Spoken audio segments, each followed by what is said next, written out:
வணக்கம் நண்பர்களே, நான் உங்கள் Srinivas astrologer and vastu consultant பேசுகிறேன். இன்றைக்கி அஸ்ட்ராலஜியில் ஒரு சின்ன டிப்ஸ் எனக்கு தெரிஞ்சது ஷேர் பண்ணணும்னு நினச்சேன், அதனால் ஷேர் பண்ணுறேன். என்னன்னு பார்த்தீங்கன்னா, இன்றைக்கி பௌர்ணமி நாள், ஃபுல் மூன் டே பற்றி தான் இன்றைக்கி.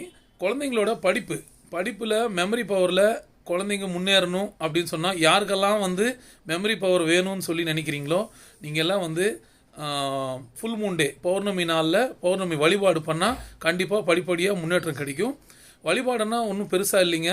நீங்கள் சந்திரனை பார்த்து அந்த ஃபுல் மூன் டே அன்றைக்கி ஒரு பால் பாயசமோ இல்லை பாலோ ஏதோ ஒன்று வச்சு, பால் சம்மந்தப்பட்ட ஐட்டம் வச்சு வணங்கிட்டு நீங்கள் எல்லோரும் அது பிரசாதமாக ஸ்வீகரிச்சுட்டு கொஞ்ச நேரம் அந்த வைப்ரேஷன் அப்படின்னா நிலா வெளிச்சத்தில் நீங்கள் இருந்து அவர்கிட்ட வேண்டிட்டு வாங்க. கண்டிப்பாக உங்கள் பசங்களுடைய படிப்பு முன்னேற்றம் படிப்படியாக ஏறும். நன்றி. கீப் வாட்சிங். தேங்க்யூ.